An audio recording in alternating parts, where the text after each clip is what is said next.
Hello guys, today's video ay kagawa tayo ng homemade tocino. So, meron akong pork. Yung ganito kanipis yung pagkahiwa ng pork. So, itong pork na to ay pinili ko at ako lang naghiwa ng manipis. So, maglagay tayo ng gloves ng garlic. Maglagay tayo ng soy sauce. So, tansya-tansya lang ang paglagay. Dagdagan natin ng konti. Tapos maglagay tayo ng oyster sauce.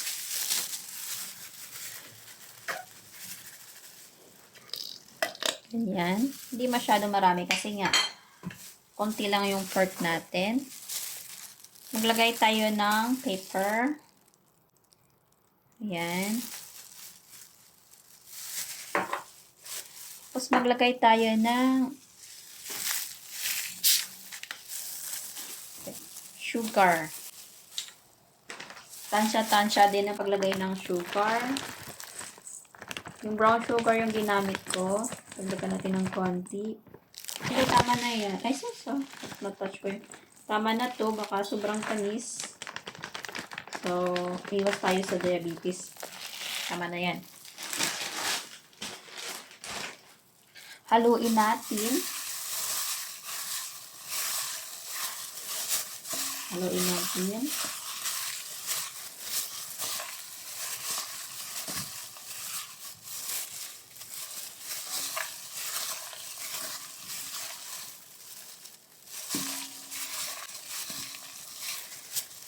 And then, maglagay tayo ng 7-Up or Sprite.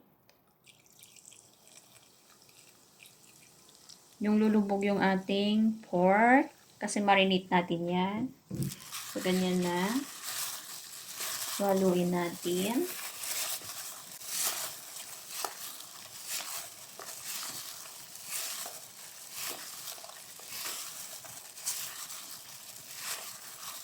First time ko palang gumawa nito.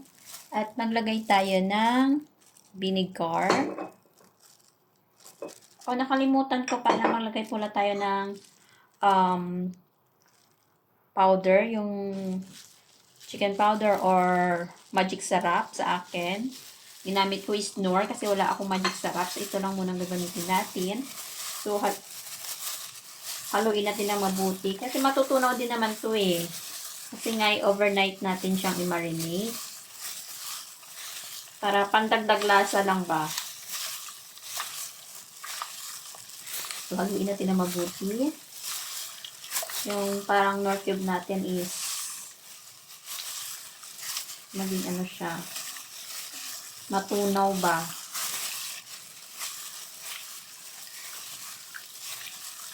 Malusaw. Tawag sa Tagalog. Ewan ko. Basta matunaw siya. Basta matunaw lang talaga. Matunaw nga, di ba? And then, maglagay tayo ng vinegar.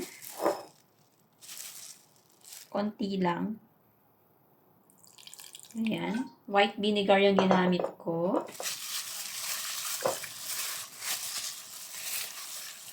Haluin. And, maglagay tayo ng cooking oil.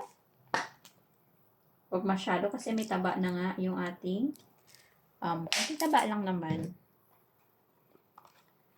Then, mag-add tayo ng baking soda, pampalambot. Dagdag lambot ng ating karne.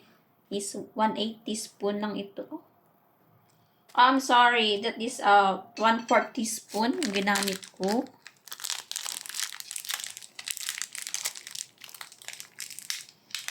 Magdagdag tayo ng asin. Tansya-tansya lang yung pagdagdag. And, bumili nga pala ako ng food coloring red para mamaya ay bukas pagluto natin is pulang-pula yung ating tocino. Actually, this is ano lang naman, optional. Pero kung wala naman, pwede naman na wala. Wala di ba? Maghanap ka ba ng iba kung wala na? Kung anong meron lang, yun na yung gagamitin. So, ngayon, hahaluin natin ito ng mabuti. Ayan. Tingnan mo, pulang-pula para nasubrahan natin ang lagay ng food coloring.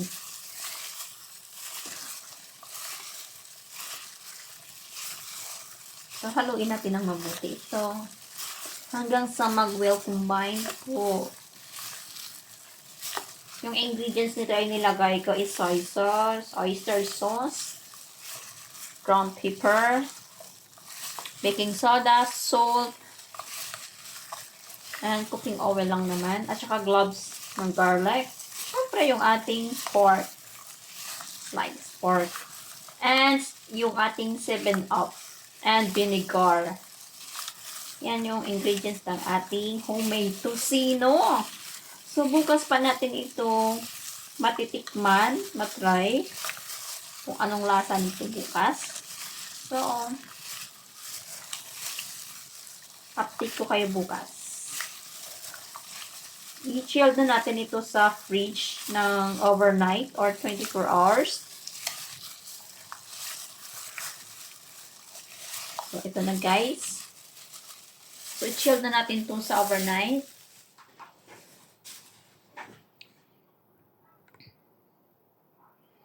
Pulang-pula, ano. Lang natin ito ng cling wrap at saka ilagay natin sa fridge.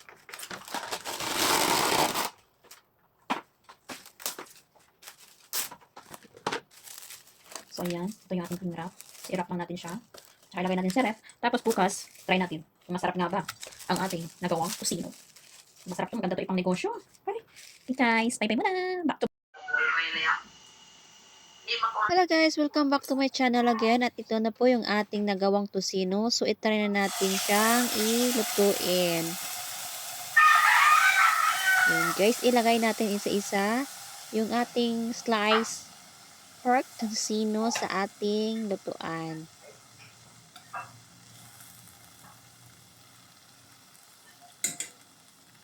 Ayan na.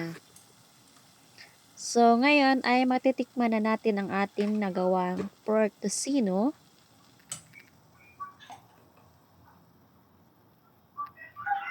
At kung masarap nga ba at hindi na kailangan na bibili tayo sa labas. Kasi ang pork tocino sa labas ay napakamahal naman. So, dito sa Hong Kong, ang tocino dito ay binibinta nila is 45 Hong Kong dollar. So, mahal na yun. At konti lang naman na laman yun. O, diba? So, ayan na guys. Binuhos ko na lahat. Pati yung marinated sauce niya para ma-absorb.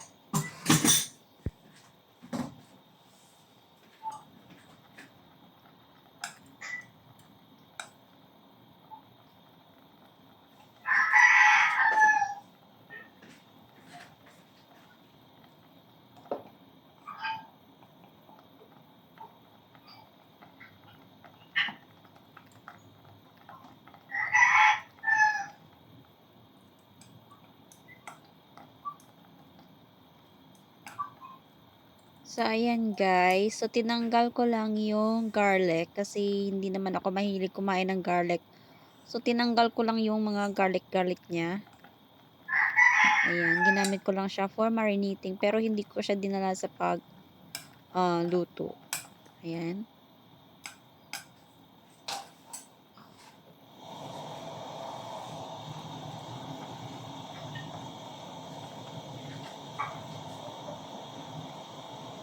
Habang ako ay nagluluto, nagtitilaok ang manok sa kabilang linya kasi nga nagkausap kami ng aking inay. So ayan, sabi ko sa kanya, sige na, babay na at ako ay magluluto na ng aking pork tocino.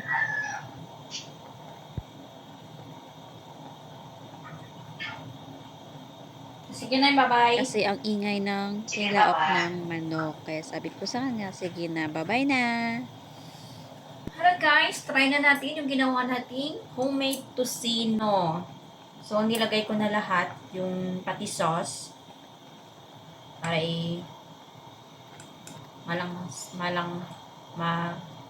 malanghap ba yun? Basta, ganun yun. So, malambot din ito kasi nilagyan ko siya ng baking soda.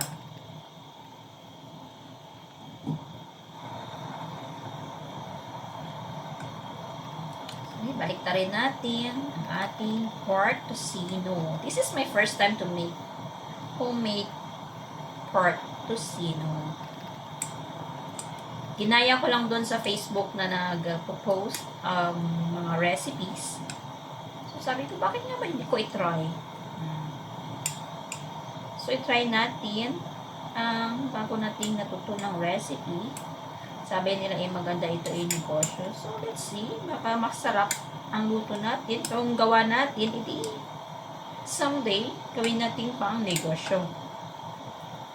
Pero sa ngayon, tayo muna ang titikim ng ating gawang kusina. Smell good!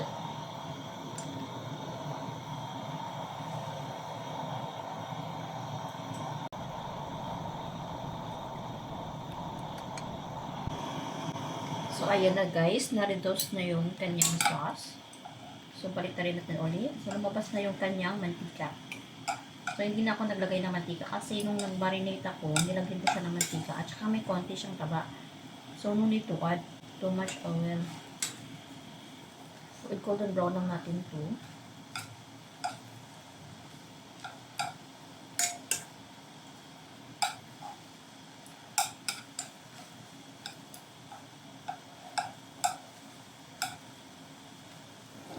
Naman guys,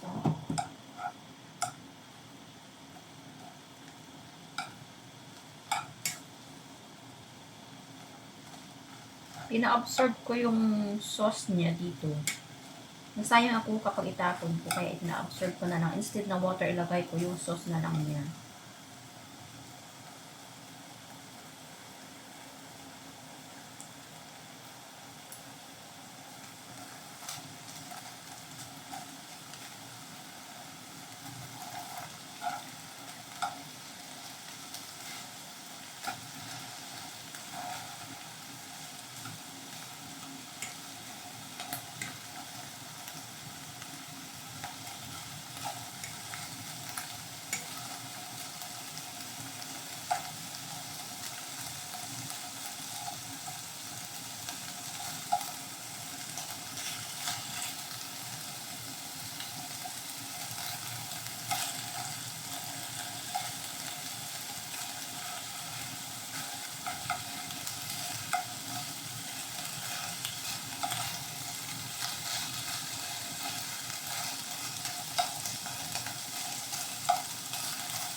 So, okay na po yung ating pork tusino. Ayan na, natutunog na yung init. Off na natin yung fire. So, ito na guys, luto ng ating homemade pork tusino.